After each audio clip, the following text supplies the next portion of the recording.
Hello and welcome to Afternoons with Ash Black.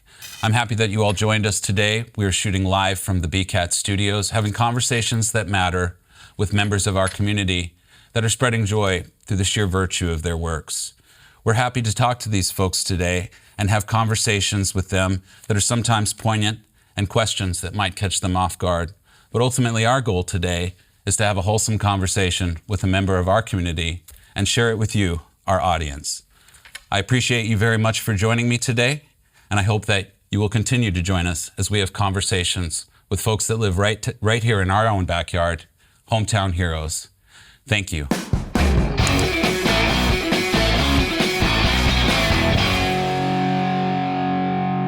We have a very special guest today, illustrator, artist, professor, graphic designer, man who wears many hats, my special guest, Pat Moriarty.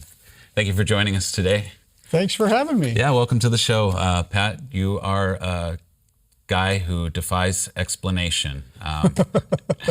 For the members of my audience who don't recognize you right off the bat, why don't you go ahead and give your own description of yourself? Oh boy, that's hard to sum up. Basically, I'm a cartoonist, illustrator. I live in Kitsap County now. I was born in Chicago, grew up in Iowa. My parents were artists, and so I'm the product of artists. And I lived in Minneapolis in the 80s, doing graphic design and illustration work. And then in 1991, I moved to Seattle, and I worked for Fantagraphics Books. I was a production artist and an art director, and also a published cartoonist through them. And then eventually I landed in Port Orchard. And so I've been in Kitsap County since the year 2000. And it's the longest I've been anywhere in my life, because like every 5 or 6 years, it seems like I move. And I've been in Kitsap County for 22 years. So that's a record for me. You have been in the scene now for roughly 40 years by your description. Yeah, I'm old. Tell me a little bit about working at Twin Tone back in the 80s. What was that like for you getting your foot in the door in that scene? Well, when I was still going to school, I went to college at Iowa State University in Ames. And back then, it was like I was into punk rock, and like I had like Devo and the Specials and the Clash on 8-track tape. Yeah. And it's like, I wanted to see punk rock. And it's like, those bands never came through Iowa. So, but the Replacements came to Ames one time when I was going to school there. And I was enamored with the Minneapolis music scene. And so after I graduated, I got a degree in graphic design. I made a beeline to Minneapolis. And I moved up there in like 85.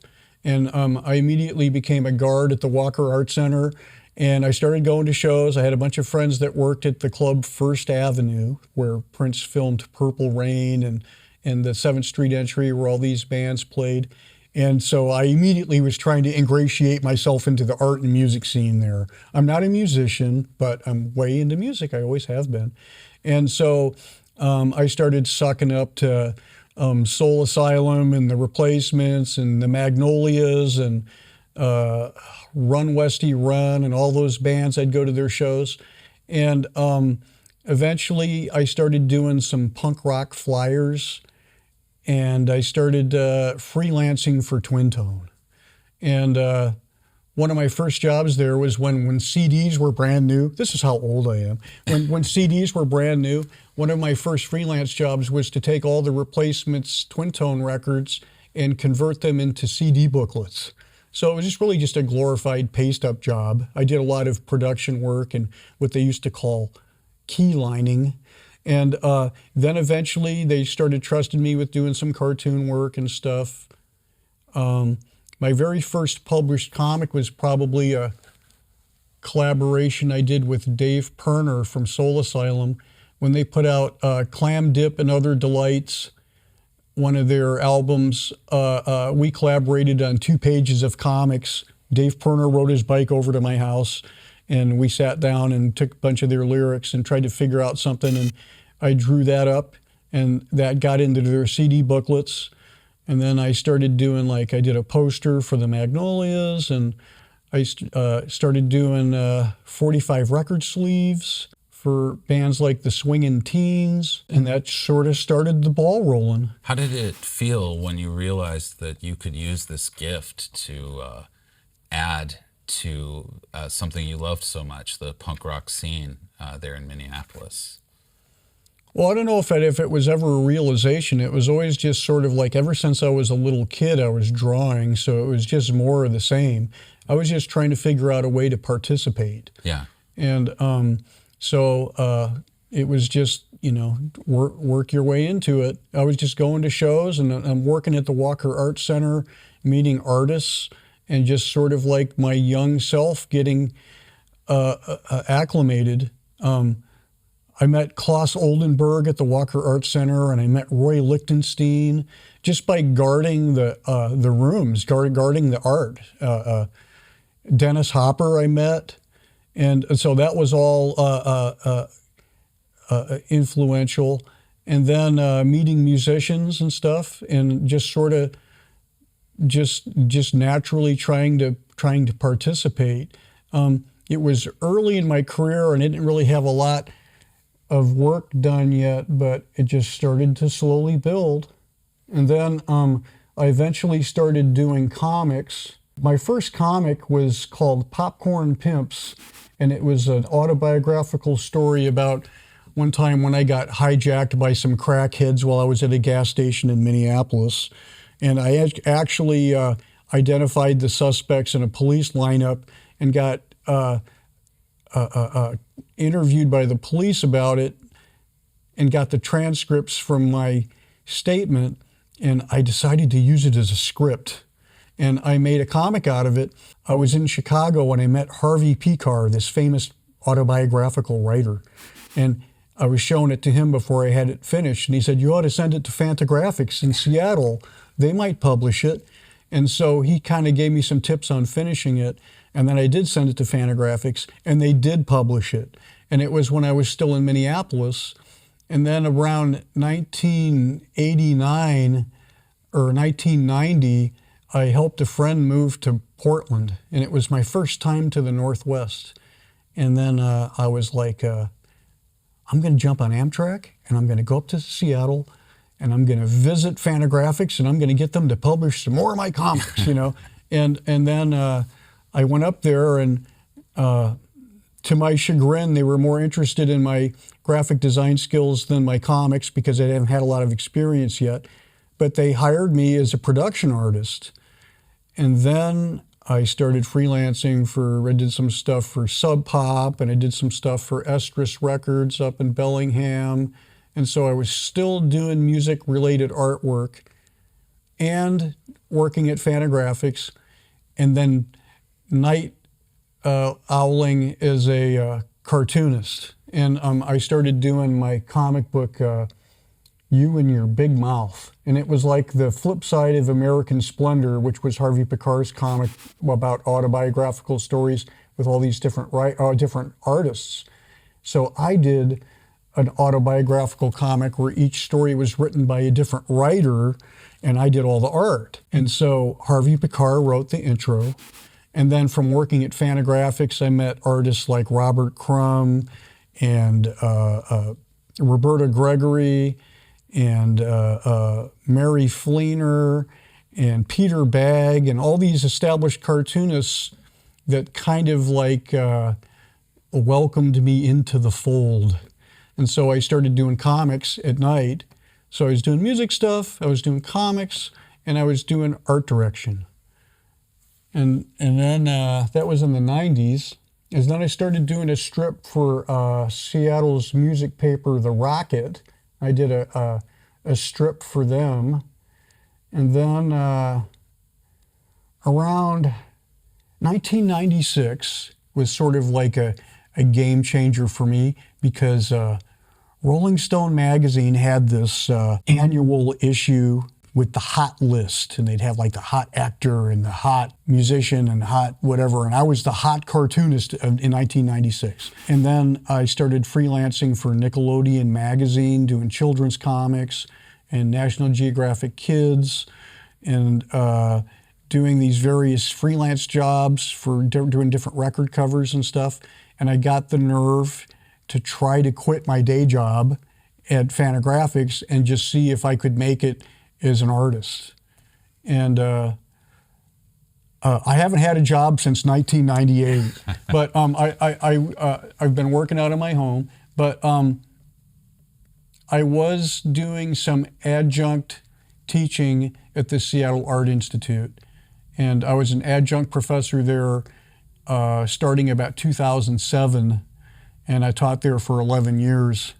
So I was a teacher there, and I started teaching in the animation department, and I taught creative writing and comics and storyboarding.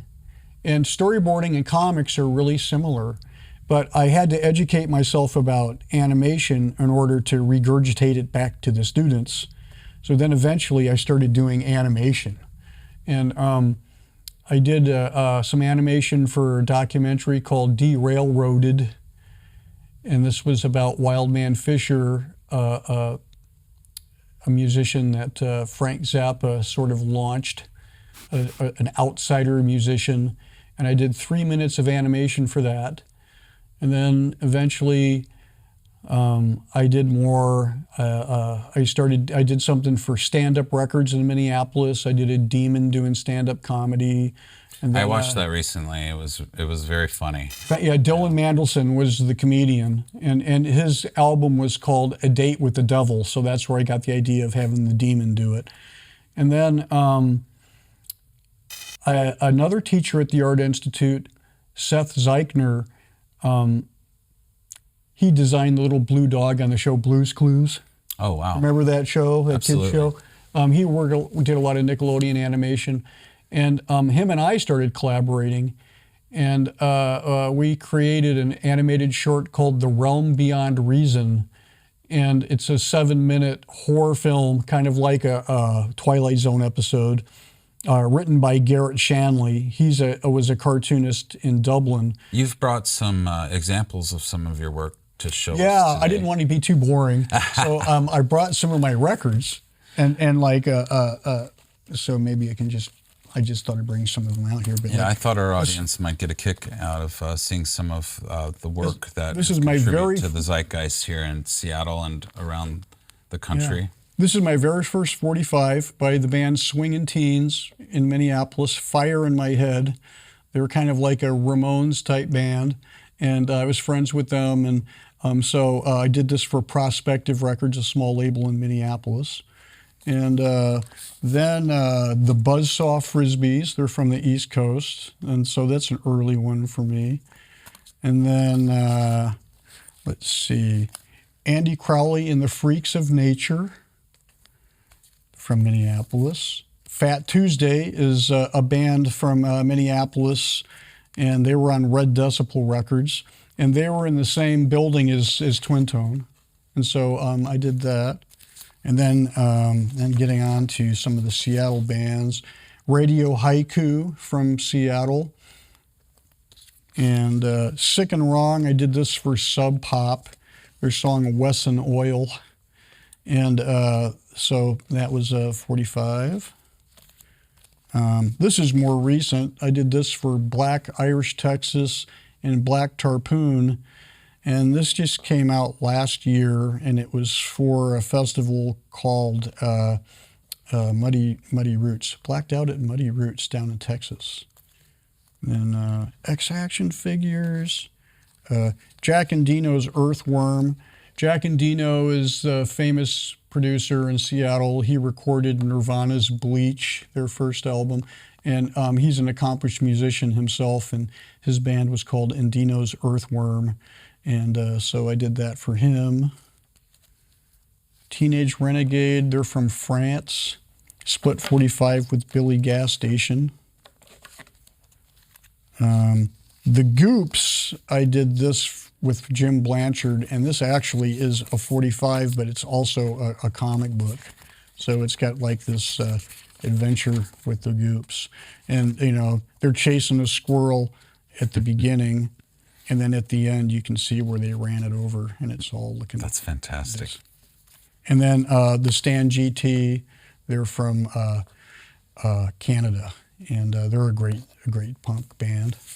And then also, I did a lot of 12-inch vinyl records. The Von Zippers are from Calgary, Canada, and this was a gatefold record I did for Alien Snatch Records, it's called. And this is all based on lyrics from one of their songs, and it's sort of like how, well, I don't want to explain it all because it's a long story, but that's a record. Stan GT's full-length album called Magically Delicious. I have the band all hyped out on like Lucky Charms. And then this is a brand new record, and Lavender Country is from Bremerton, and this is Patrick Haggerty's band. And he is known in the Country Music Hall of Fame for having released the first openly gay album in 1973. And so when they re-released that album after they got into the Hall of Fame, that was in 1999, I was hired to do the cover to it because it was re-released. And then all these years later, they put this album out just this year. 49 years later, they do their sophomore album. And That's so fantastic. Tried to make it look like an old country record. It's really Patrick good. Haggerty with the Lavender Country. Yeah.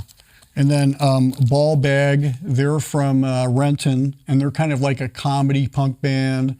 Make me think of bands like the Young Fresh Fellows or the Dead Milkmen or even the Replacements. They've got a lot of comedy.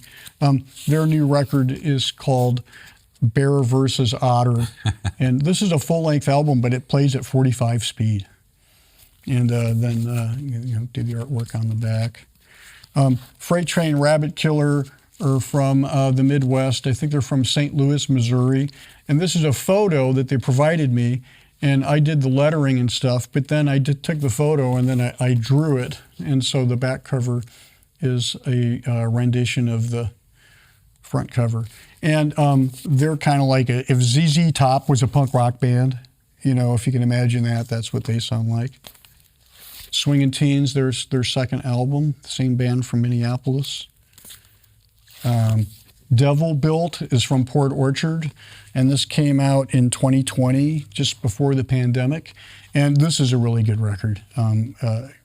Paul John Hammond is the guitar and vocals on this, and I just kind of came up with these sort of Krampus-type characters for Western Krampus characters.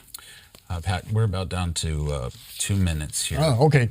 Sea Lion, Weirdos from Bremerton, Boss Martians from Seattle, Boss Martians from Seattle, Hey Lover from Portland. This is a mural I painted, and the band stuck their heads through, and then you can see on the back where they stuck their heads through. And then Mythological Horses from Alaska. Anyway, so there's a handful of records. Pat, I got a couple more questions for you. Two simple ones, and then just a final thought before you go. My first question for you is, Pat, what makes this community special for you? Why do you live here? Well, I lived here originally to raise my son here, and I got a good house, and Patrick Haggerty actually helped me find my house in Port Orchard. And but why I like it here is I know this is a military county, but there are a lot of weirdos here, and all the artists and musicians kind of tend to know each other.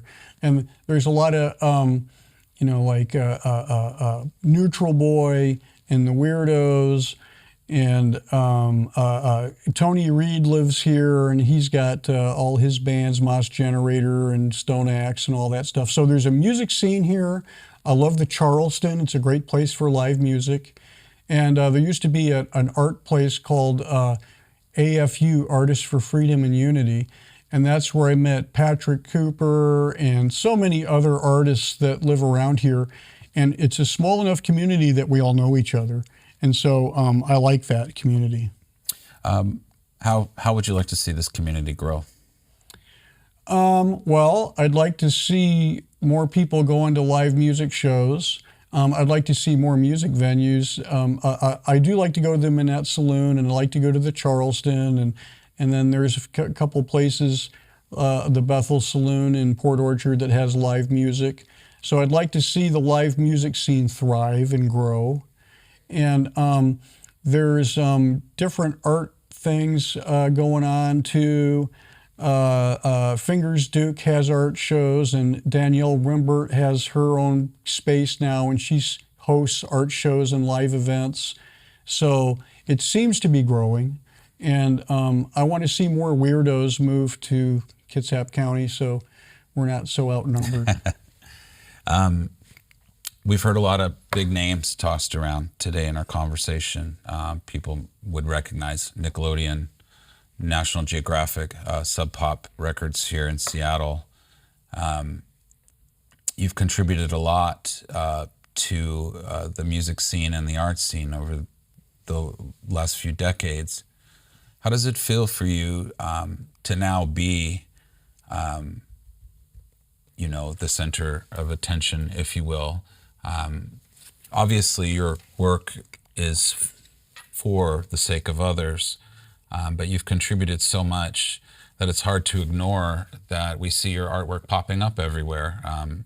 I was recently reading a little bit about you and read that when the show Weeds was filming here locally, that your artwork popped up over 15 times in the footage that was shown in the episodes. So it's hard to deny that you've contributed to the zeitgeist. Do you consider yourself now a punk rocker in your own right? Oh, I've always been a punk rocker, but I don't consider myself the center of attention, and I don't really consider myself all necessarily successful. I just kind of feel like I'm just persistent, and I just feel like it's almost like I don't feel like I have any one piece of work that I hang my hat on. I feel almost like I'm a bricklayer, and each thing I do is a brick, and I've made a lot of bricks, and they're all good, so you can point to any one thing. And I like to hope to think that anybody that needed me for something, I delivered for them, So I feel like a problem solver for other people. And that comes from my graphic design background. I always need some kind of purpose. So I've sometimes said that I have nothing to say until somebody has a problem. And then I try to solve it, Well, you're definitely a humble man. But, well, thanks. I appreciate that anybody that is interested in it, Just try to get better. My best work is my next one, is my next piece, Well, we hope that people will show up to see it.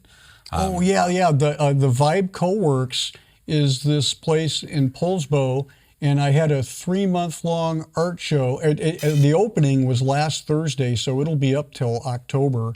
And Vibe Co-Works is what it's called. And I had 2 giant quilts made of 65 of my T-shirts that my aunt put. My aunt's an 82-year-old professional quilter, and I talked to her. She lives in Wichita, Kansas, and she made these quilts. And then I put up a whole bunch of my posters and T-shirts and everything, and we had a great opening. And it'll be up for 3 months. Vibe Co-Works in Poulsbo. You can also see Pat's artwork at a local shop here in Bremerton, Fingers Duke, where you can buy his work available on T-shirts right there in their shop.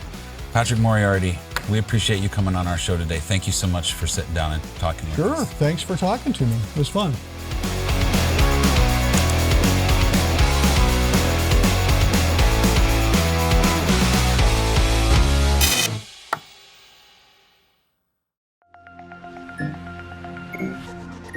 Mm-hmm.